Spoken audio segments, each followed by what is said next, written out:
नमस्कार। दूरदर्शन हरियाणा के विज्ञान जगत के एक और एपिसोड में आप सबका बहुत बहुत स्वागत है।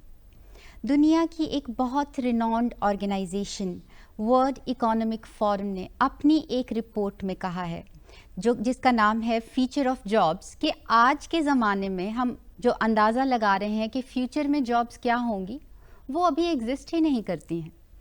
इससे ये अंदाज़ा लगाया जा सकता है कि टेक्नोलॉजी कितनी तेज़ी से और कितना बदल रही है।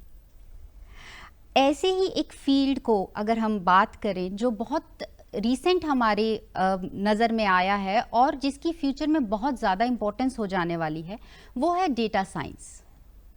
आज हम हर समय अपनी डिवाइसेस जैसे मोबाइल है, लैपटॉप्स हैं, कंप्यूटर्स हैं, उनके साथ जुड़े रहते हैं और हमारी ज़िंदगी का हर छोटा बड़ा पहलू, फिर चाहे वो हमारी फिटनेस हो, हमारी बैंकिंग हो, हमारा एंटरटेनमेंट सेक्टर हो, वो सब टेक्नोलॉजी ड्रिवन है, टेक्नोलॉजी के साथ जुड़ा हुआ है। और हम इसे यूज़ करके हर साल एक एस्टिमेट के मुताबिक हिंदुस्तान की ही अगर बात कर लें तो हिंदुस्तान का हर एक शख्स एवरेज 330 GB डेटा जनरेट कर रहा है। अब ये जो डेटा है वो हर साल बढ़ता जा रहा है। इस डेटा को हमारी गवर्नमेंट एजेंसीज या कुछ प्राइवेट ऑर्गेनाइजेशंस अपने प्रोडक्ट्स और सर्विसेज को और बेहतर करने के लिए इस्तेमाल करती हैं। ऐसे में ये बहुत ज़रूरी हो जाता है कि हम ये जानें और समझें कि डेटा साइंस आखिर है क्या, इसके साथ जुड़े जुड़े कौन से पहलू हैं और वो किस तरह से हमें अफेक्ट करते हैं। इसी बात पर चर्चा करने के लिए और हमें इस बारे में समझाने के लिए हमारे साथ स्टूडियो में आज पंजाब इंजीनियरिंग कॉलेज चंडीगढ़ के प्रोफेसर दिव्या बांसल मौजूद हैं, जो कि head of cyber crime branch हैं। दिव्या जी, आपका बहुत बहुत स्वागत है। Thank you. दिव्या जी, वही हम बेसिक बात से शुरू करेंगे कि डेटा साइंस आखिर है क्या और डेटा साइंस कहाँ से शुरू हुई, इसको किसने शुरू किया? जी, तो डेटा साइंस एक स्टडी है, जैसे कि और कंप्यूटर साइंस ये सब अलग अलग ब्रांचेस है, वैसे ही डेटा साइंस एक और स्टडी है। तो जैसे आप अपने इंट्रोडक्शन में बता रहे थे कि बहुत डेटा कलेक्ट किया जा रहा है। जब ये बहुत ज़्यादा डेटा कलेक्ट हो जाता है तो इतना वॉल्यूमिनस डेटा, उसमें से इंफॉर्मेशन निकालना, जिसे हम इनसाइट्स बोलते हैं, मीनिंगफुल इंफॉर्मेशन को निकालने की जो टेक्निक है उसको डेटा साइंस कहा जाता है, उसकी जो स्टडी है उसको डेटा साइंस कहा जाता है। तो डेटा साइंस में ही या डेटा एनालिटिक्स करने में जो टेक्निक्स यूज़ की जाती हैं वो है हमारा स्टैटिस्टिक्स, मैथमेटिक्स और कंप्यूटर प्रोग्रामिंग, और मशीन लर्निंग भी बहुत ज़्यादा एक्सटेंसिवली यूज़ की जाती है। सो ये जो जहाँ तक आपने पूछा कि ये कब शुरू हुआ, किसने शुरू किया, तो ये बहुत इंटरेस्टिंग है। आप देखिए कि ये शुरू तो तभी हो गया जब स्टैटिस्टिक्स शुरू हुआ। तो जब से हम मैथ्स में स्टैटिस्टिक्स की बात करते हैं तो डेटा एनालिटिक्स तो तब भी होता था, लेकिन तब डेटा इतना मैनुअली ही कलेक्ट होता था, फॉर्म्स भरवा के, सर्वे फॉर्म्स और उन सब तरीक़ों से। लेकिन अब जो डेटा है वो ऑटोमेटिकली कलेक्ट होना शुरू हो गया है जब से हमने यूज़र्स ने इंटरनेट यूज़ करना शुरू किया है। और जैसे जैसे आपके ये लैपटॉप्स, मोबाइल फ़ोन्स, इस जैसी डिवाइसेस आनी शुरू हो गई हैं, तो ये सब जो डेटा है वो ऑटोमेटिकली कलेक्ट होना शुरू हो गया, जिससे कि उसका जो साइज़ है वो बहुत ज़्यादा बढ़ गया है। तो उसका जो उस पे एनालिटिक्स करने के लिए भी जो टेक्निक्स यूज़ होती हैं वो फिर प्रोग्रामिंग और मशीन लर्निंग जैसी टेक्निक्स यूज़ होती हैं। उसके बाद अर्ली 2000s में एक जेफी हैमर बैशर हैं और एक डॉक्टर डीजे पैटल हैं, जिन्होंने फेसबुक और लिंक्डइन के ऊपर डेटा साइंटिस्ट का टर्म पहली बारी कॉइन किया। तो तब से ये जो टर्म्स हैं, exploratory data analysis, data scientist, data engineers, ये वाली जो टर्म्स हैं ये बहुत पॉपुलर हुई जी। ये बहुत मैंडेटरी माना जाता था कि अगर आप साइंस का, मैथमेटिक्स का, स्टैट्स का कोई भी फील्ड आप आगे एक्सप्लोर करना चाहते हैं, उसकी किसी स्पेशलाइजेशन में जाना चाहते हैं, तो आपकी बैकग्राउंड ज़रूरी है कि साइंस की हो या मैथ्स की हो या स्टैट की हो। तो डेटा साइंटिस्ट बनने के लिए, सिंस अब नई एजुकेशन पॉलिसी जो है हमें इंटरडिसिप्लिनरी कोर्सेज के लिए इनकरेज करती है, तो अभी भी क्या वही मैंडेट है या अब डेटा साइंटिस्ट बनने के लिए क्या मैंडेटरी है? तो देखिए, जो डेटा साइंटिस्ट बनने के लिए आपको मैथ्स और स्टैटिस्टिक्स का रिक्वायरमेंट तो है, जी। और कंप्यूटर प्रोग्रामिंग भी जाननी ज़रूरी है, लेकिन जो बदल गया है वो ये है कि ज़रूरी नहीं है कि आपने उसको फॉर्मली एक स्ट्रक्चर्ड तरीके से ये सब्जेक्ट्स पढ़े हों। ओके। तो विच मीन्स कि अगर आप आर्ट्स के भी स्टूडेंट रहे हैं और आपको एकदम से आप इस एरिया को डिस्कवर करना चाहते हैं या डेटा साइंटिस्ट बनना चाहते हैं, तो उसमें आपकी डिग्री किस चीज़ में है या आपने +1 +2 में क्या लिया, वो अब न्यू एजुकेशन पॉलिसी के वजह से इतना इम्पॉर्टेंट नहीं है। आप जो आपकी बेसिक इम्पॉर्टेंट रिक्वायरमेंट्स हैं मैथ्स, स्टैटिस्टिक्स, प्रोग्रामिंग की, वो आप अलग से सर्टिफिकेशंस कर कर भी उनको पूरा कर सकते हैं और इंटर्नशिप्स और हैंड्स ऑन एक्सपीरियंस लेकर आप तब भी डेटा साइंटिस्ट बन सकते हैं। हाउएवर जो नॉलेज है उस पॉइंट ऑफ व्यू से आपको मैथ्स, स्टैटिस्टिक्स का नॉलेज और स्किल सेट में कंप्यूटर प्रोग्रामिंग और मशीन लर्निंग का एक एक्सपोजर, ये एक ज़रूरी बेसिक फाउंडेशन माना जाता है। करियर अपॉर्चुनिटीज़ क्या हैं अगर आप डेटा साइंटिस्ट की पाथ फॉलो करते हैं? बहुत इसमें करियर अपॉर्चुनिटीज़ हैं। जैसे मैंने बताया कि even data analyst, data scientist, data engineer, ये भी एक अलग अलग इनके रोल्स हैं। और ऐसे ही एआई रिसर्चर या फिर data consultant, even machine learning में एक्सपर्टीज़ होना या स्पेशलिस्ट होना, आप इन सब एरियाज़ में इस सब के साथ आप जा सकते हैं। करियर अपॉर्चुनिटीज़ हैं, हाँ, आज के टाइम अवेलेबल हैं। अगर हम डेटा साइंटिस्ट की बात करें तो वो ऐसी क्या स्किल सेट्स हैं, क्या ऐसी टेक्नोलॉजीज़ हैं, क्या ऐसी टेक्निक्स हैं जो वो अपने काम में इस्तेमाल करते हैं? हाँ, तो डेटा साइंटिस्ट के लिए जैसे मैंने बोला कि मतलब फिर मशीन लर्निंग भी इम्पॉर्टेंट हो जाती है, कंप्यूटर प्रोग्रामिंग और मशीन लर्निंग भी इम्पॉर्टेंट हो जाती है, बिकॉज जो डेटा इंजीनियर है वो डेटा कलेक्ट करके उस डेटा को कंस्ट्रक्ट करता है। जो डेटा एनालिटिक्स है वो उसको डेटा को उससे क्लीन भी करना है और उसमें से पैटर्न्स निकालने हैं। और जो डेटा साइंटिस्ट है उसको ये पूरा का पूरा जो साइकिल है उसमें इन्वॉल्व होकर मॉडलिंग की टेक्निक्स भी बनानी है ताकि ऑटोमेटिकली उसमें से डेटा में से इंसाइट्स निकलती रहें। तो जो एक डेटा साइंटिस्ट है उसको मैथ्स, स्टैटिस्टिक्स और यही मशीन लर्निंग, ये वाली स्किल्स इम्पॉर्टेंट हो जाती हैं। और आज के टाइम के ऊपर अगर आप कंप्यूटर प्रोग्रामिंग की बात करें तो एक बहुत ही अच्छा कॉम्बिनेशन है, वो है पाइथन का, जो कि एक स्क्रिप्टिंग लैंग्वेज और बहुत आसान है। मतलब स्कूल के बच्चे भी, 6ठी 7वीं क्लास के जो बच्चे हैं वो भी आसानी से पाइथन सीख सकते हैं एंड यूट्यूब वीडियोस देख देख कर भी सीख सकते हैं। और उसके साथ आर स्टूडियो कर लिया जाए तो बच्चे उसी टाइम से भी इस स्किल को धीरे धीरे करके पिकअप करके इसके साथ जुड़ सकते हैं। अगर हम फील्ड्स की बात करें, ये एक हमारा बेसिक इंट्रोडक्शन हो गया कि क्या है डेटा साइंस। तो डेटा साइंस या जो हम जो डेटा एक्सट्रैक्ट कर रहे हैं, कलेक्ट कर रहे हैं, कौन कौन से फील्ड्स में ये यूज़ होता है और किस तरह से यूज़ होता है? ये बहुत इंटरेस्टिंग क्वेश्चन है आपका। जो अब डेटा साइंस ने जो एक्सपेंशन ले ली है, वो उसका जो जर्नी अगर आप देखें तो आप ये देखें कि कौन कौन से फील्ड्स हैं जहाँ पे ऑटोमेशन है। आप बैंकिंग देखें, आप वहाँ पे पूरा ऑटोमेशन है, पूरा कंप्यूटराइजेशन हो चुका है। हेल्थ केयर है, पूरा कंप्यूटराइजेशन वहाँ पर है। आप स्पोर्ट्स देखें, पूरा कंप्यूटराइजेशन है। आपका एंटरटेनमेंट OTT लें, उसमें पूरा कंप्यूटराइजेशन है। जहाँ जहाँ पर कंप्यूटराइजेशन है, जहाँ जहाँ पर ऑटोमेशन है, विच मीन्स वहाँ सब पर डेटा जनरेट होता है। जहाँ जहाँ पर डेटा जनरेट होता है वहाँ पर डेटा साइंस है। तो मुझे नहीं लगता कि कोई ऐसा डोमेन रह गया है जहाँ पर अब डेटा साइंस का एप्लीकेशन नहीं है। इवन अगर आप बायो इन्फॉर्मेटिक्स देख लीजिए, बायो लाइफ साइंसेस देख लीजिए, वहाँ पे जीन्स का एनालिसिस है, DNA का स्टडी किया जा रहा है। सब जगह पर आपका डेटा साइंस यूज़ हो रहा है। जी, स्पेसिफिकली बात करें, कुछ एक टर्म्स सामने आती हैं आजकल। अगर हम आपने मेडिकल की, मेडिसिन्स की बात की है, तो एक टर्म आजकल बहुत पॉपुलर है कि आपकी प्रिडिक्टिव डायग्नोस्टिक्स होती है। सो वो भी डेटा से जुड़ी हुई है और किस तरह से है और क्या है वो चीज़? हाँ, देखिए, बेसिकली डेटा साइंस का जो से हमें, मैंने जैसे कि बोला कि एक स्टडी है जिससे कि मीनिंगफुल इंसाइट्स हमें मिलती हैं, प्रिडिक्शन किया जाता है।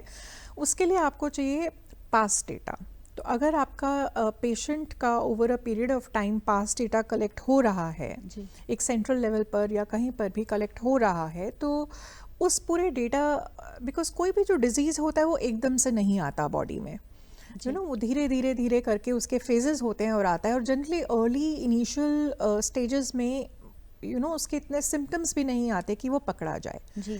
तो पकड़ा भी तब जाता है जब पेशेंट कोई मेजर प्रॉब्लम होता है और वो जाके डॉक्टर को बताए, कुछ सिम्टम्स बताए, और तब वो स्पॉट होता है। लेकिन अगर आप छोटी भी दिक्कतें हो रही हैं, वो भी आपके जो डेटा पॉइंट्स हैं वो एक जगह के ऊपर कलेक्ट हो रहे हैं, तो ये जो एल्गोरिथम्स हैं वो उस पास्ट डेटा से, हिस्टोरिकल डेटा से, उन पैटर्न से एक डिजीज़ का प्रिडिक्शन कर सकते हैं। और वो खाली इंडिविजुअल लेवल के ऊपर ही नहीं, बट एक लार्जर ज्योग्राफी के ऊपर उसकी प्रिडिक्शन की जा सकती है कि कंट्री का ये पर्टिकुलर एरिया है, ये पर्टिकुलर रेसेस हैं जो ज़्यादा ससेप्टेबल हैं, या फिर डिफरेंट डेमोग्राफिक्स में बच्चे हैं। तो जितना आपके पास ज़्यादा डेटा होगा, जितना आपके पास एक्यूरेट डेटा होगा, आपकी प्रिडिक्शन उतनी ही ज़्यादा एक्यूरेट होती चली जाएगी। सो ये आपकी, और इसी से ही ये प्रिडिक्टिव मॉडलिंग करके जो टर्म है वो इससे जुड़ी है। तो हेल्थ केयर में इसका बहुत एप्लीकेशन है जो प्रिडिक्शन करने में बहुत हेल्प करता है। जी, तो कुछ डिजीज़ेस को बहुत टाइमली डायग्नोस करके उनको उसी टाइम ट्रीट किया जा सकता है। जी, आजकल वो कुछ डिवाइसेस हम अपने हाथ पे रखते हैं, आम ही केसेस सामने आते हैं कि एक हार्ट अटैक बचा लिया गया। और ये अगर इसी को हम अपने फाइनेंस के फील्ड में हम इस चीज़ को, डेटा साइंस को उसकी यूजेज की बात करें, तो आजकल जैसे स्टॉक मार्केट है या ट्रेडिंग की जाती है, तो ट्रेडिंग में एल्गो ट्रेडिंग आज बहुत पॉपुलर है। तो एल्गोरिदम्स का सहारा लिया जाता है प्रोडिक्ट करने के लिए। वो क्या चीज़ है और किस तरह से डेटा साइंस उसमें हेल्पफुल है? डेटा साइंस का दोबारा हम बैकग्राउंड बात करें तो डेटा पॉइंट्स, उसका जो की एलिमेंट है वो है डेटा पॉइंट्स। अब आपके हर जो स्टॉक मार्केट है, अब उसमें इतने सारे पैरामीटर्स हैं और इतनी सब कंपनीज हैं जो इन्वॉल्व हैं। बिल्कुल। हाँ, वो इतनी इन्वॉल्व हैं कि किसी भी एक पर्टिकुलर ह्यूमन के लिए उसके सारे डेटा पॉइंट्स को मैनुअली एनालाइज करके और उसमें से कुछ निकालना ऑलमोस्ट आज के टाइम पे असंभव हो गया है। तो वहाँ पर आपके काम आता है कि ये सारा डेटा आपका लॉग हो रहा है और उस डेटा में से पैटर्न्स निकाला जा रहा है, और लॉन्ग टाइम जो उसकी पास्ट की स्टडी है करके उन पैटर्न्स से बताया जा सकता है कि हाँ, अब अगले आने वाले टाइम में कुछ इवन घंटों पर स्पेशली अगले कुछ दिनों में या घंटों पे जो मार्केट है वो कैसे उसमें उतराव और चढ़ाव आ सकते हैं। मिनट्स और सेकंड्स का भी डिफरेंस बता रहे होते हैं। हाँ, तो वो जो एल्गोरिथम्स हमारे हैं वो सब इन पैटर्न्स में से ये इंसाइट्स जनरेट कर सकते हैं, बिकॉज ये सारा जो प्रोसेस है वो ऑटोमेटेड है।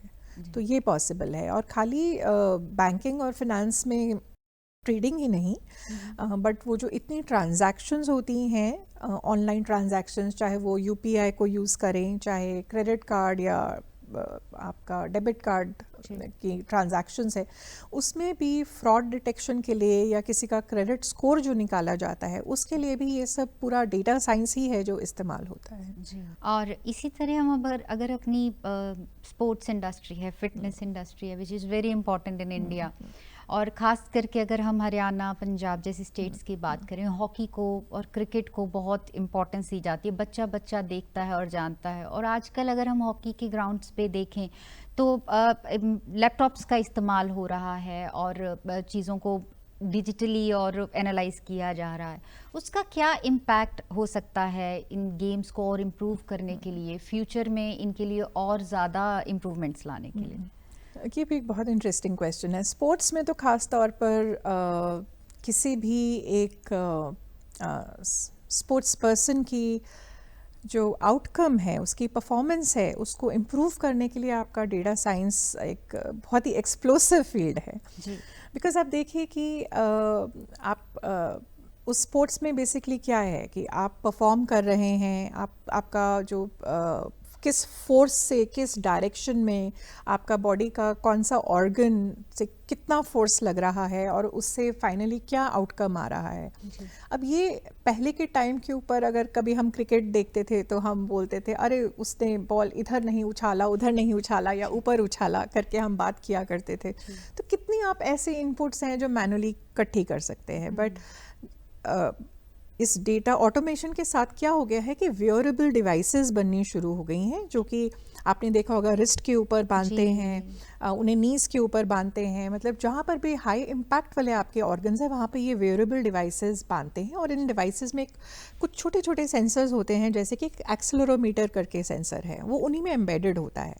तो जब भी आप बहुत ही हाई फोर्स के साथ आप गेंद को फेंकते हैं या फिर कुछ भी आप एक्शन लेते हैं, तो ये उसको मेजर करती हैं, मेजर करके डेटा इकट्ठा करती हैं। अब आपको अलग अलग बॉडी के पार्ट से बहुत सारा आपका डेटा जो है वो इकट्ठा हो रहा है, और फाइनली आपका इम्पैक्ट क्या हुआ वो मेजर हो रहा है। तो एक बड़े ही साइंटिफिक तरीके से इसका एक मॉडल इमर्ज हो जाता है कि अगर इतना फोर्स इस डायरेक्शन में ऐसे लगाया जाए तो उसका ये आउटकम होगा, और इसी को ही जो ट्रेनर है वो यूज़ कर सकते हैं स्पोर्ट्स पर्सन की परफॉर्मेंस को इम्प्रूव करने के लिए। अगर हम गवर्नमेंट इनिशिएटिव्स की बात करें दिव्या जी, जैसे स्किल इंडिया है, मेक इन इंडिया है, गवर्नमेंट बहुत जो उभरती हुई फील्ड्स हैं उनके लिए बहुत इनिशिएटिव लेती है, बहुत हेल्प प्रोवाइड करती है। तो डेटा साइंस के लिए गवर्नमेंट क्या फ्यूचर में पॉलिसीज़ में रीवर्क कर रही है या क्या हेल्प कर रही है इसको और बढ़ावा देने के लिए?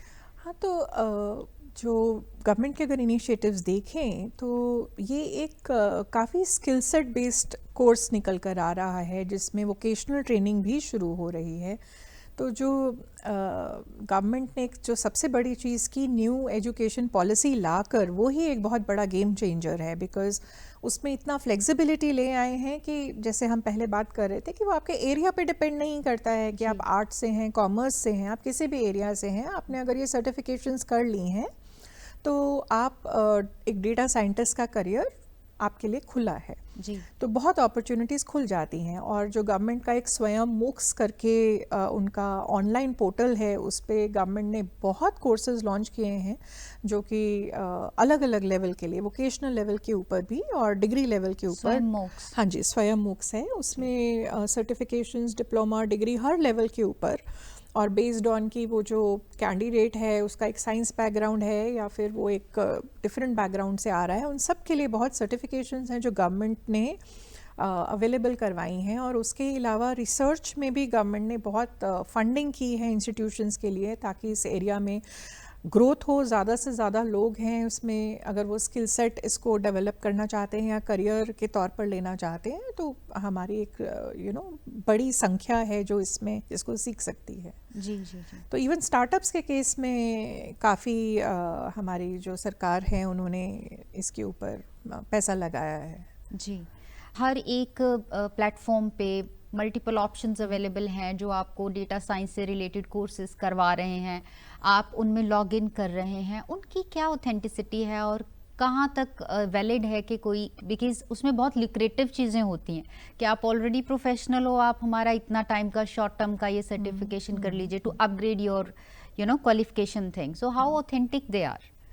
सो ये तो ब्रांड है, कोई भी चीज़ अगर मार्केट में अवेलेबल है तो ये एक ब्रांड का इशू है, तो इसमें भी हमें ब्रांड देखना होगा। जैसे कि कोर्सेरा, EDX, यूडेमी करके ऑनलाइन प्लेटफॉर्म्स हैं, तो इन सब की क्रेडिबिलिटी बहुत ज़्यादा है। तो हमारी जो इंडियन गवर्नमेंट का मूक्स और स्वयं है, जैसे आपने कहा, वो तो ऑलरेडी गवर्नमेंट है तो उसका क्रेडिबिलिटी है।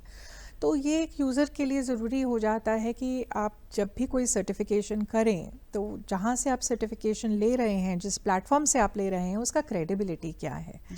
और ये आई थिंक एक स्किल है जो हर बच्चे को, बड़े को, जो भी कोई आज के टाइम पे ऑनलाइन है, तो एक क्रेडिबिलिटी कैसे देखी जाए किसी भी प्लेटफॉर्म की, किस यूनिवर्सिटीज़ या किस तरह के ट्रेनर्स के साथ जुड़ा हुआ है, वो क्रेडिबिलिटी देखना बहुत ज़रूरी होता है। जी, कोई एक बेसिक चेक है जिसको करना मैंडेटरी होना चाहिए कि ये तो आप देख ही लीजिए? हाँ, देखिए जनरली जितने भी ये प्लेटफॉर्म्स होते हैं, कोई अप्रूवल किसी एजेंसी का या कुछ? हाँ, उसमें एजेंसीज़ के अप्रूवल भी होते हैं और वो किसी यूनिवर्सिटीज़ से बैक्ड अप भी होते हैं। तो आपका प्लेटफॉर्म जो है उसका ट्रेनर का कैपेबिलिटी, या फिर वो किस यूनिवर्सिटी या किस एकेडमिक इंस्टीट्यूशन से जुड़ा हुआ है, क्योंकि ट्रेनर जो भी होगा वो किसी ना किसी जनरली एकेडमिक इंस्टीट्यूशन या किसी ऑर्गेनाइजेशन से जुड़ा होगा। जी, इसी से रिलेटेड डेटा सिक्योरिटी आज के टाइम में एक बहुत इम्पोर्टेंट क्वेश्चन है। जैसे कि अगर हम कुछ और डेवलप्ड कंट्रीज़ की बात करें लाइक यूएस, वहाँ पर डेटा ब्रीच या डेटा सिक्योरिटी एक बहुत इम्पॉर्टेंट टॉपिक और एक बहुत इम्पॉर्टेंट चीज़ माना जाता जी। है।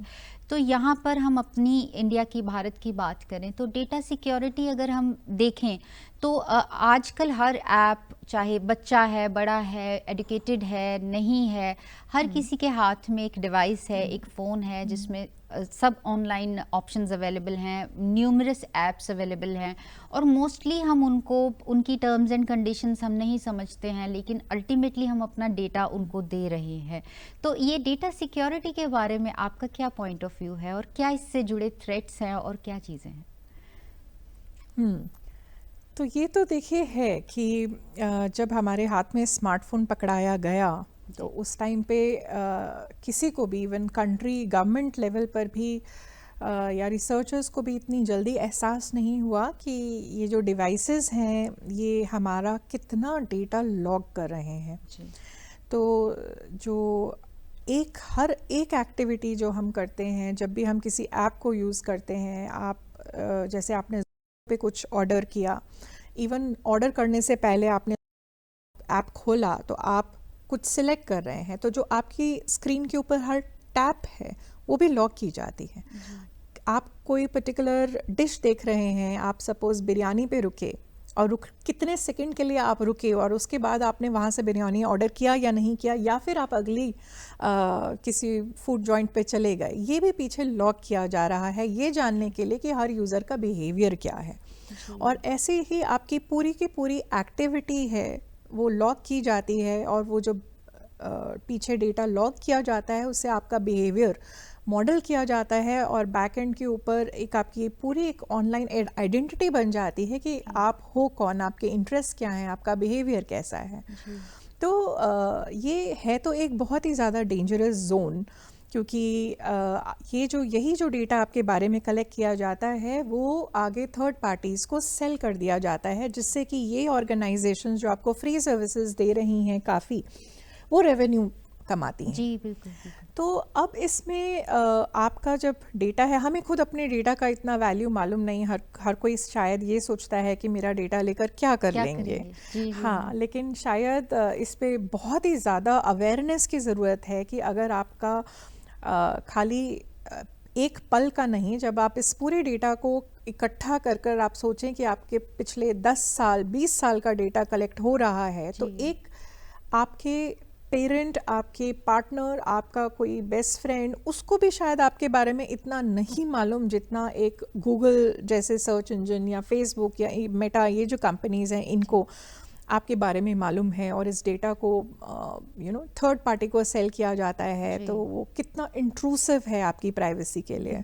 तो एक बहुत ही ये डेंजरस गेम जोन है, इसके ऊपर अवेयरनेस बहुत ज़रूरी है और इसके ऊपर जो लॉज हैं, स्ट्रिंजेंट लॉज बनने, वो बहुत ही ज़रूरी है। जी, मैं वहीं आ रही थी, जैसे कि अभी एक रीसेंट इंसिडेंट में भी बहुत आधार कार्ड्स की डिटेल्स जो है वो सेल हुई है, और अगर इसी, जैसे आपने गूगल का नाम लिया, तो जैसे यूएस में भी एक केस में ऐसे हुआ था कि hundreds of millions of penalty उनको देनी पड़ी थी। तो गवर्नमेंट, हमारी गवर्नमेंट को भी अभी, because it's an evolving sector for us, data sector, तो कुछ ऐसी पॉलिसीज़ हैं या बननी चाहिए हैं जिसमें ऑलरेडी एग्जिस्ट करती हैं, लोगों को पता होनी चाहिए है कि हमारी ये हमारा राइट है। देखिए, इसमें एक है digital personal data protection law. Okay. ये 2023 में इन्फोर्स हो गया। ओके। और अब हम 2025 में पहुंच गए हैं। इसमें गवर्नमेंट ने क्या किया है कि इसमें पहली बात, ये लॉ है क्या, ये आपके हर इंडियन सिटीज़न का जो पर्सनल डेटा है उसको रेगुलेट करने के लिए बना है कि जब भी कोई आप अपना डेटा देते हैं, चाहे ऑनलाइन या ऑफलाइन, तो उसमें आपके क्या राइट्स हैं। और उसमें ये मैंडेटरी है कि हर यूज़र से जब कोई भी एक पार्टी डेटा लेती है तो उसमें उनका कंसेंट और इन्फॉर्म्ड कंसेंट, मतलब ये उन्हें इंश्योर करना है कि मुझे पूरी इन्फॉर्मेशन है कि मेरा डेटा लिया जा रहा है और उसका इस्तेमाल कैसे किया जाएगा, जिसे इन्फॉर्म्ड कंसेंट बोलते हैं, उस तरह से लिया जाएगा। तो उसमें बहुत ज़्यादा इस तरह की कंडीशंस डाली गई हैं जिससे ये इंश्योर किया गया है कि हमारा जो डेटा है वो कैसे प्रोसेस किया जाए, कैसे स्टोर किया जाए। अगर इंडिया से बाहर जा रहा है, जैसे कि क्रॉस बॉर्डर डेटा ट्रांसफ़र बोला जाता है, उसके ऊपर बहुत रेगुलेशंस हैं कंपनीज़ के लिए, तो उस तरह की सारी चीज़ें हैं।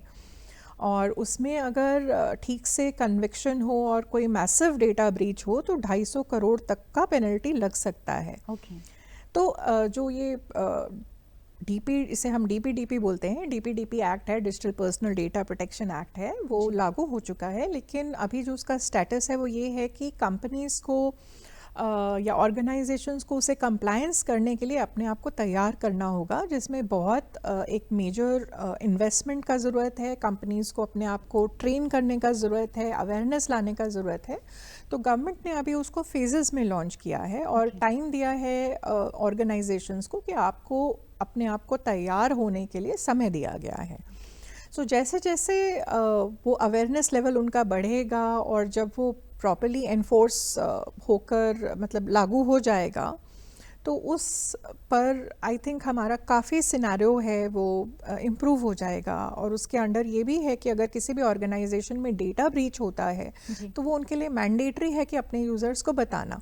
अभी क्या होता है कि आप किसी क्रेडिट कार्ड कंपनी या किसी बैंकिंग इंस्टीट्यूशन को देखें, उनके अगर मिलियंस ऑफ यूज़र्स हैं ऑनलाइन, अगर उनका डेटा ब्रीच हो गया, क्रेडिट कार्ड का डेटा बाहर चला गया, तो वो उसे डिक्लेयर भी नहीं करते, बिकॉज उनके लिए रेप्यूटेशन डैमेज का एक मेजर प्रॉब्लम हो जाता है। और उनको लगता है कि हमारा इतना रेप्यूटेशन डैमेज होगा तो हमारा बहुत आगे जाके हमारा बहुत रेवेन्यू लॉस होगा। तो ये जो लॉ है ये मैंडेटरी बनाता है हर उस ऑर्गेनाइजेशन के लिए जो कि सिटीजन्स का डेटा कलेक्ट करती हैं कि आपको डेटा ब्रीचेस भी डिक्लेयर करने हैं। और वो आपका डेटा ब्रीच कहाँ हुआ है, उससे उस इंसिडेंट से रिलेटेड पूरी जो डिटेल्स हैं वो उस यूज़र को मालूम होनी चाहिए जिसका ब्रीच हुआ है। तो इस तरह की बहुत प्रोविजंस हैं जो इस एक्ट में की गई हैं। बट 2025 हो गया है, तो अभी भी मुझे लगता है कि कुछ टाइम लगेगा ऑर्गेनाइजेशंस को तैयार होने में। जी, अभी एक और फील्ड इसी से कनेक्टेड जो बहुत चर्चा में है और अभी रिसेंटली उभर के आ रहा है, वो है आर्टिफिशियल इंटेलिजेंस। हर फील्ड में हर जगह आर्टिफिशियल इंटेलिजेंस का यूज़ हो रहा है और उसकी पढ़ाई की बात हम कर रहे हैं, पढ़ाई के साथ उसे इंटीग्रेट करने की बात कर रहे हैं। और जहाँ तक मैं आपकी बातों से समझ पा रही हूँ, आर्टिफिशियल इंटेलिजेंस और डेटा ये एक दूसरे से बहुत गहरे जुड़े हुए हैं। So how are they connected और क्या इनका रिलेशनशिप है और क्या फ्यूचर है आर्टिफिशियल इंटेलिजेंस का डेटा साइंस के साथ? हाँ, तो ये दिस इज़ अगेन बहुत इंटरेस्टिंग क्वेश्चन है। आप ये देखिए कि अभी हमने जब डेटा साइंस की बात शुरू की तो जितना भी डेटा जो कलेक्ट हो रहा है उसका अगर आप प्रोसेस देखें तो आपको एक लार्ज नंबर में डेटा कलेक्ट करने का ज़रूरत होता है। फिर आप उसको क्लीन करते हैं, फिर उसे प्रोसेस किया जाता है, उसमें से पैटर्न्स निकाले जाते हैं और उसके ऊपर एक्चुअली में मशीन लर्निंग एल्गोरिथम्स लगाए जाते हैं।